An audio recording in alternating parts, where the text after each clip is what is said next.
Hello students, आप chapter 16 पढ़ रहे हैं पर्यावरण के मुद्दों के बारे में।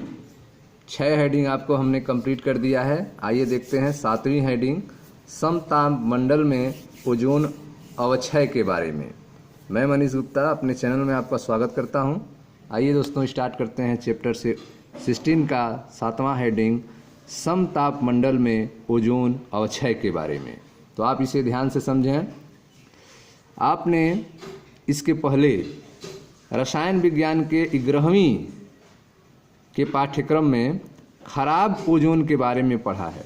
ठीक है, क्लास 11 में आपको ओजोन के बारे में केमिस्ट्री में आपको बताया गया था कि ओजोन जो होते हैं वे लेयर में होते हैं।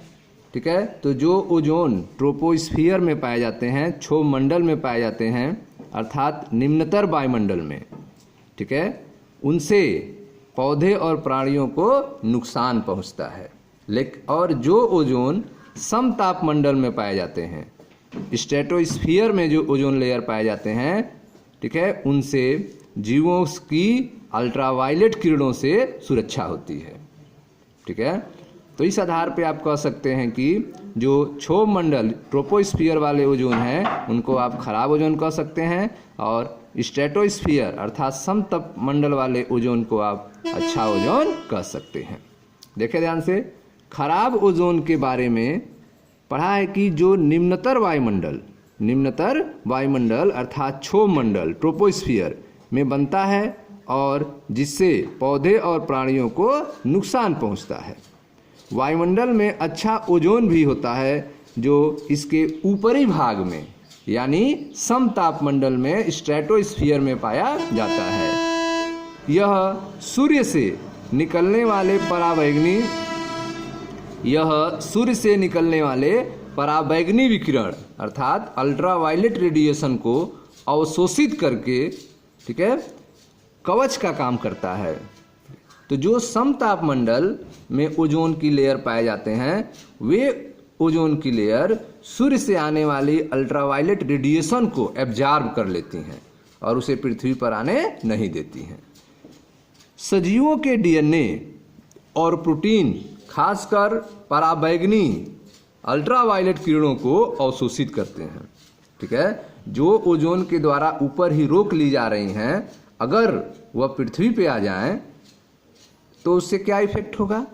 उससे जो है सजीवों के डीएनए और प्रोटीन खासकर पराबैंगनी किरणों को अवशोषित करते हैं, जिसका क्या साइड इफेक्ट होगा? इन अवशोषित करने के कारण इसकी उच्च ऊर्जा इन अणुओं के रासायनिक आबंध केमिकल बॉन्ड को भंग करते हैं, केमिकल बॉन्ड को तोड़ देते हैं। इस प्रकार पराबैंगनी किरणें सजीवों के लिए बेहद खतरनाक होती हैं।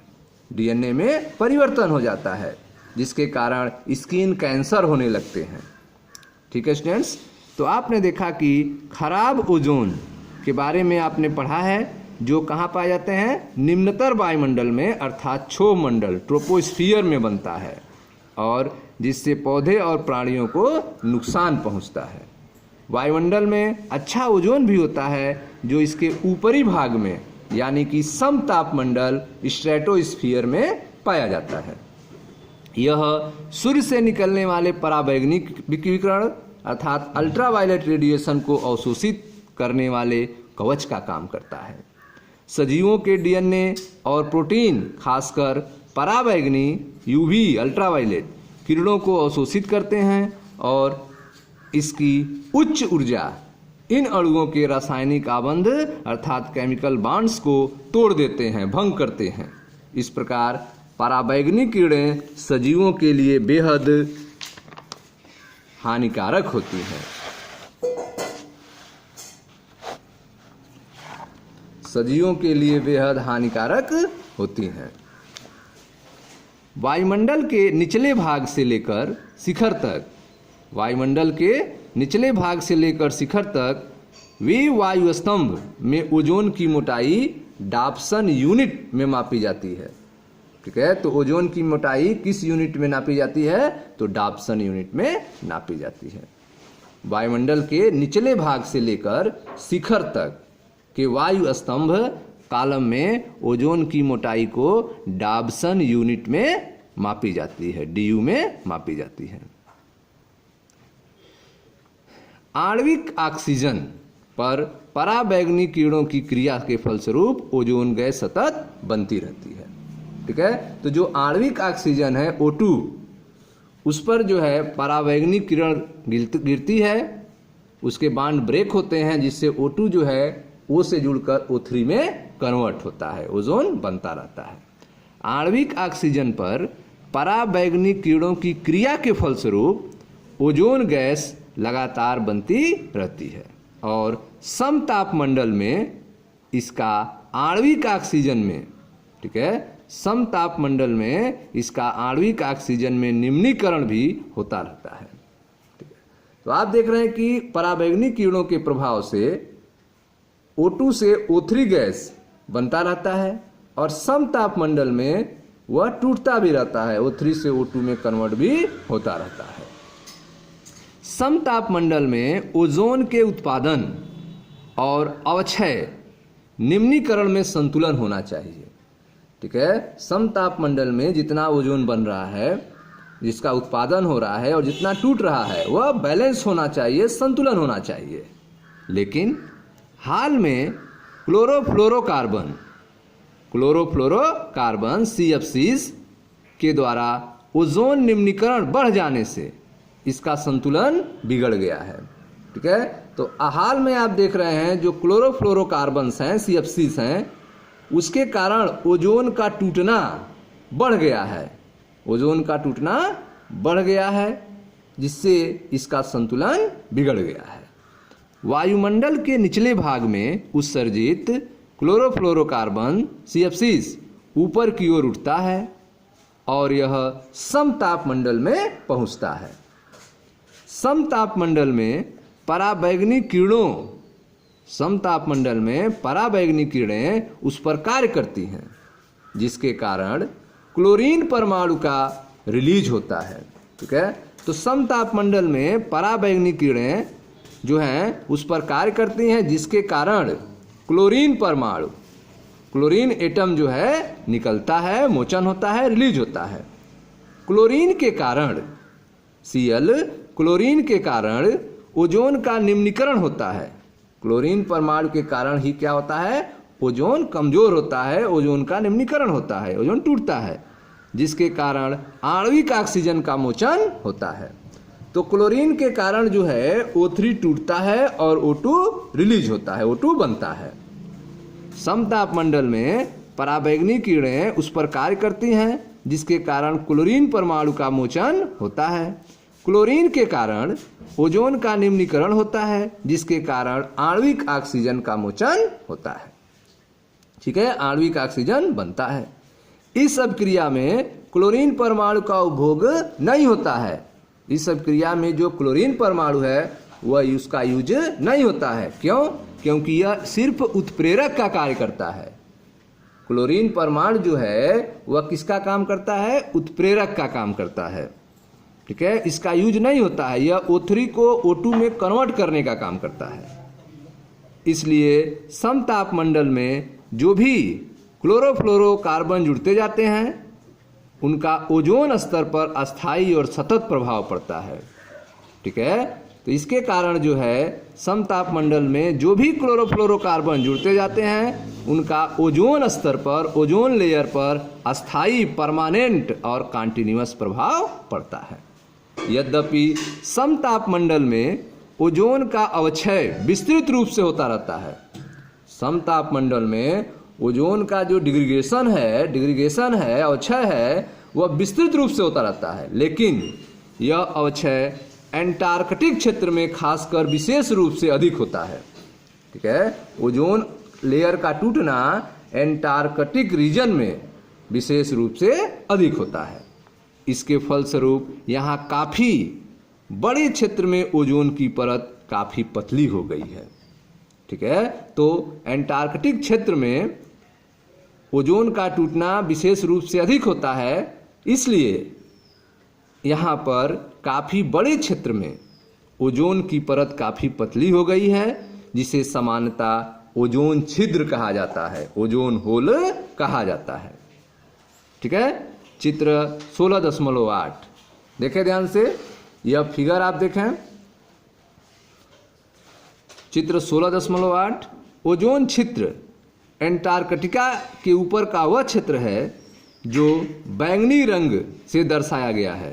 ठीक है, तो यहाँ पे ओजोन छिद्र को दिखाया गया है, जो बैंगनी रंग से आप देख रहे हैं दिखाया गया है, बैंगनी रंग से ओजोन छिद्रों को। ठीक है, ओजोन छिद्र आप देख रहे हैं, ओजोन छिद्र एंटार्कटिका के ऊपर का वह क्षेत्र है जो बैंगनी रंग से दर्शाया गया है, जबकि ओजोन स्तर सबसे पतला है। ठीक है, यहाँ पे ओजोन लेयर क्या होता है, सबसे पतला होता है, और ओजोन छिद्र को आप इस फिगर में बैंगनी रंग से देख रहे हैं। ओजोन की मोटाई डाप्सन यूनिट, ठीक है, डाप्सन यूनिट में दर्शाया गया है।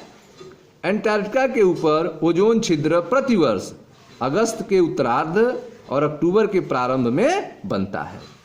ठीक है, तो एंटार्कटिका के ऊपर ओजोन छिद्र जो है हर वर्ष अगस्त के उत्तरार्ध और अक्टूबर के प्रारंभ में बनता है। यह सूचना जो है नासा के द्वारा आपको बताया जा रहा है। ठीक है स्टूडेंट्स, आगे देखें।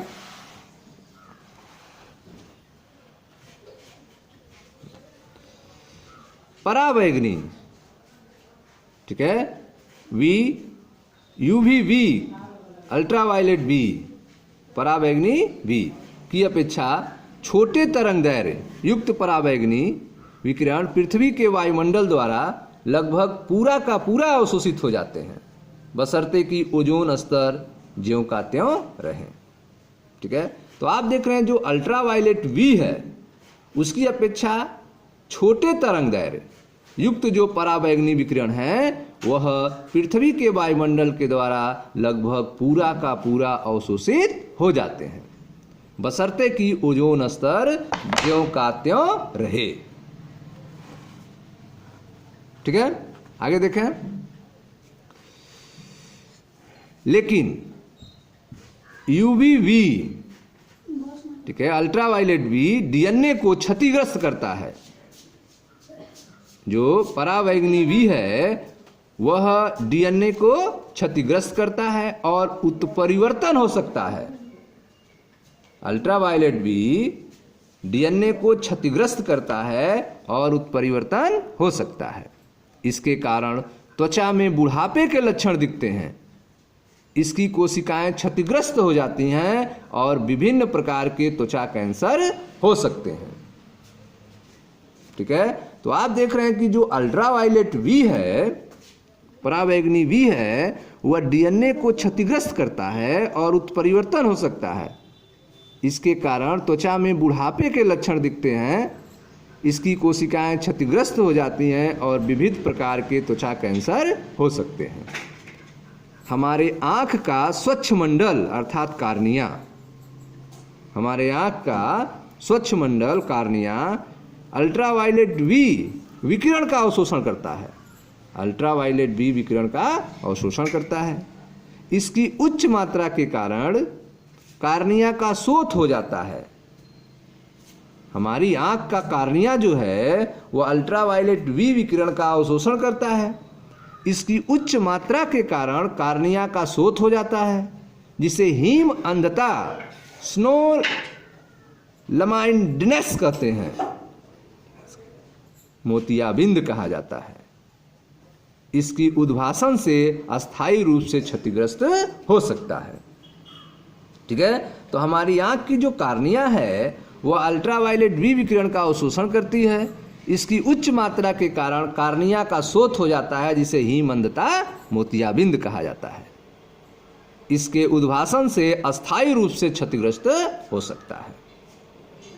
ठीक है, ओजोन अवक्षय के हानिकारक प्रभाव को देखते हुए, ओजोन अवक्षय के हानिकारक प्रभाव को देखते हुए सन 1987 में मॉन्ट्रियल में, जो कनाडा में है मॉन्ट्रियल में एक अंतर्राष्ट्रीय संधि पर हस्ताक्षर हुए, जिसे मॉन्ट्रियल प्रोटोकॉल कहा जाता है।